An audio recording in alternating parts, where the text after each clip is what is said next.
मित्रों मरजानी। पिछले भाग में आपने सुना कि बात को बिगड़ती देख बनवारी लाल उठकर बापू के पास जा झुका।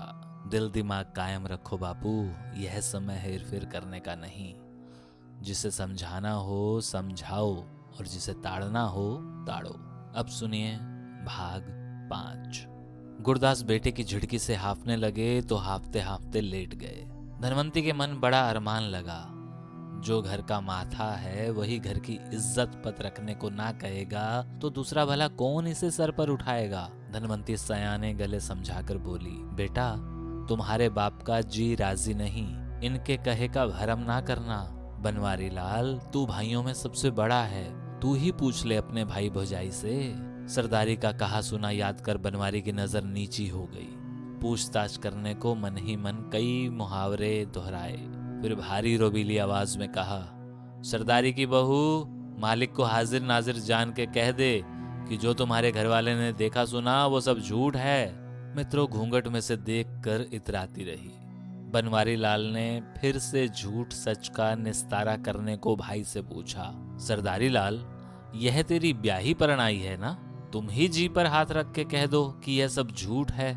सरदारी लाल ने सर झुका लिया। जीते जी कौन भड़वा कहेगा कि बहुटी उसकी नाक तले 4 भांडों में मुंह मारती है। बेटे को चुपका देख धनवंती ने टींढा दिया, बनवारी लाल तेरा भाई क्या कहे, है कोई मर्द मर्दान जो अपनी ब्याही के ऐसे कुलच्छन देख सके?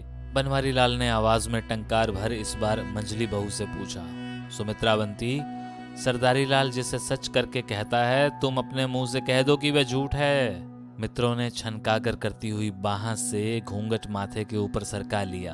आंख उठाकर जेठ की ओर देखा, फिर पलटकर जेठानी की ओर आंखें मटकाकर मिजाज से बोली, सजनों यह सच भी है और झूठ भी। सुनकर गुरदास को मानो लकवा मार गया। बनवारी ने आंखें झुका ली। सरदारी ने बंधी मूठ छाती पर धर ली। सिर हिला हिलाकर सास ने बहू को लानत भेजी, हाय शाबाश है शाबाश सुमित्रावंती, दीन दुनिया की आंखों में और धूल झोंक। अरे ठगनिया झूठ और सच तेरा एक और आशनाई आंखें तेरी 2। अरे बड़बोली यह क्यों नहीं कहती कि मां जन्मने वाली ने तुझे एक थन से सच्चा दूध पिलाया और दूसरे से झूठा। सुहागवंती ने सुन दांत तले जबान दे ली, गम खाने को तो मित्रों दूसरी बार जन्मेगी। मित्रों ने रुक रुक कर सबकी ओर देखा, फिर जिठानी को बोली, अरे सस की कुछ लगती, मुझे तो तोते वाली रटन रटा कर लाई थी। अब कह कि क्या बोलूं या माँ के दूध वाली पोथी बांचूं?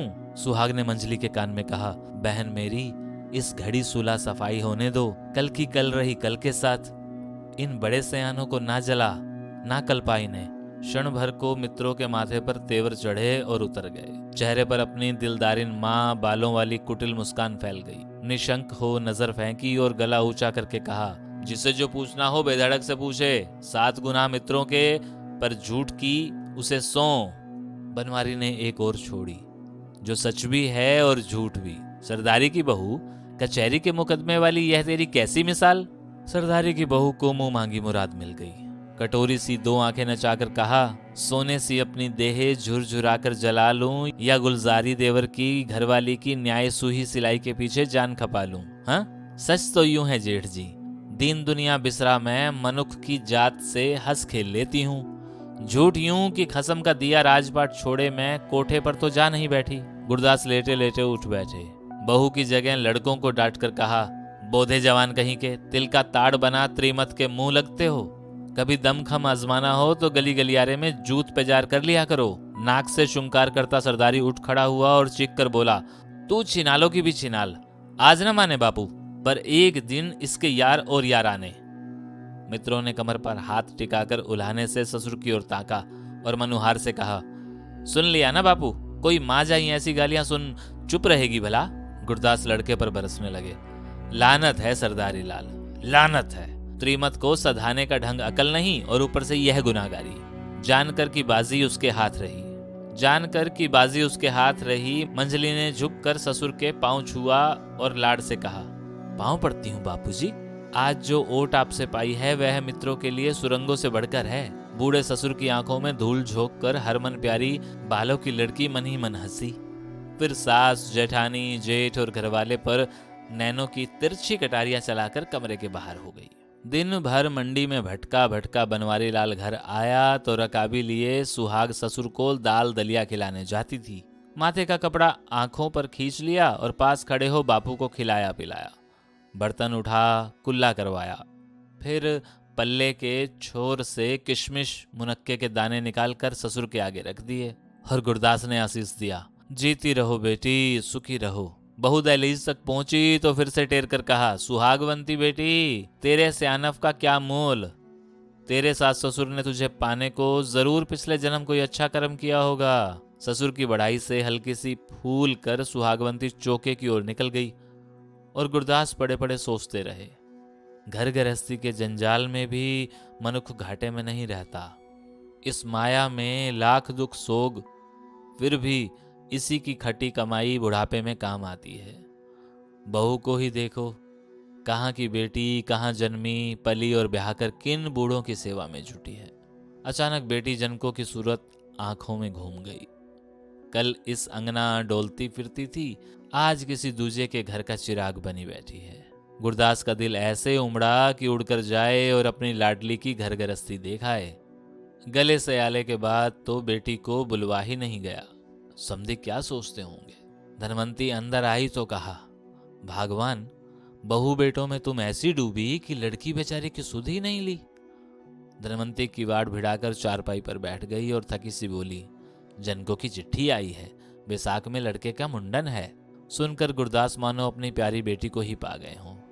लाड से कहा, धनवंती, भगवान की दया हो, उसके घर का पहला पोता जनकों की गोद में पड़ा है, जरा ढंग का सामान जुटाना। सोच में डूबी धनवंती लेटी लेटी उठ बैठी। बनवारी लाल बड़े फिक्रों में हैं।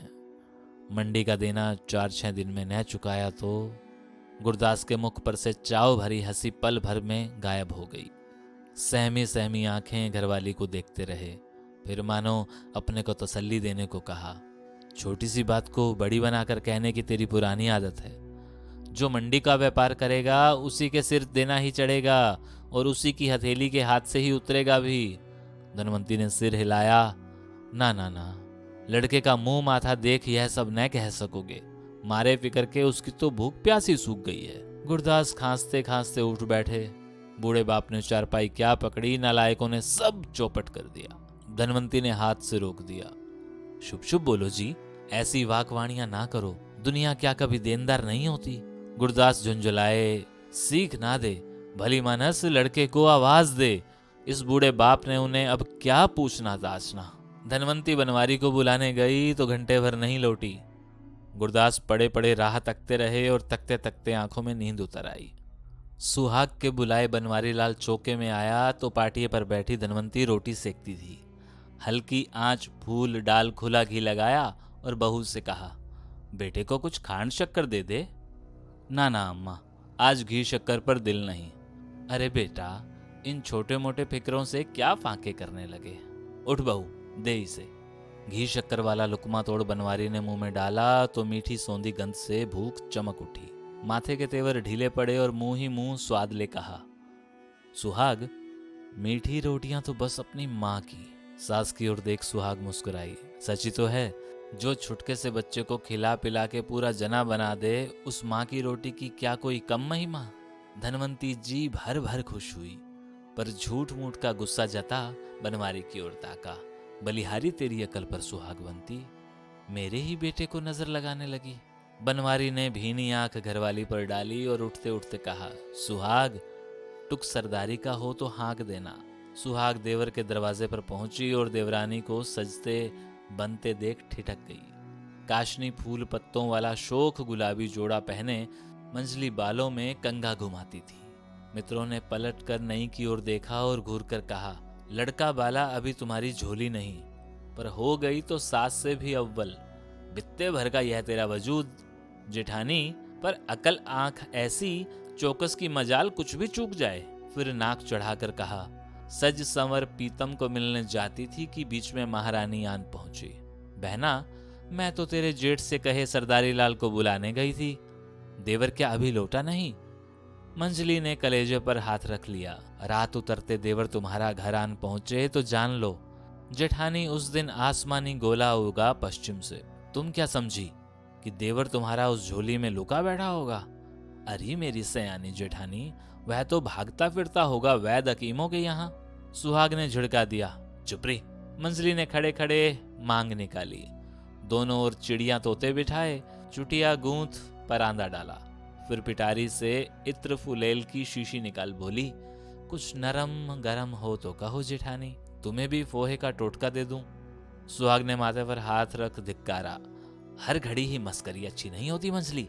तेरे जेठ ने पूरी बात तो नहीं बताई, पर इतना जान लो इन भाइयों के सिर मंडी का चोखा देना चढ़ा है। मंजली मुड़ी नहीं, लापरवाही से हाथ हिलाया। मेरे चहेते जेठ की महारानी, जिस पर जो चढ़ा है चढ़ा रहे, मुझ पर तो सींगों वाला भूत चढ़ा है। जाते जाते सुहाग ने सिर हिलाकर कहा, तुम्हारे कहे का बुरा नहीं मानती, पर जी मैं बड़ा दुख पाती हूँ। देने वाले से कैसा तो रूप दिया और कैसी दी मत। मंजली ने जेठानी का पल्ला पकड़ लिया और मित्रों ने हाथ जोड़ दिए। बस अब खुलासा कहो, मर्दों पर क्या बनाई है? हाँ? सुहाग ने जाते जाते कहा, जितना जानती थी कह चुकी, बाकी पूछना सरदारी से। तो ये था भाग 5। और सुनने वालों को ये बता दूं कि बड़े लंबे अरसे से पिछले 4 भाग अकेले पड़े हुए थे और 5 का कहीं अता पता नहीं था। लेकिन अब ये 5 के बाद 6ठा आएगा और 6ठे के बाद 7वां, और जितने भी हो सकेंगे जल्द से जल्द आप लोगों के सामने रखे जाएंगे। जिन लोगों की ये फरमाइश थी कि मैं कुछ पढ़ूं, पॉडकास्टिंग शुरू करूं, उन लोगों के लिए ये शुरू हो चुका है। और जो लोग सुनने के शौकीन हैं वो ज़रा इसे अपने जैसे शौकीन लोगों तक पहुंचाएं। शुक्रिया।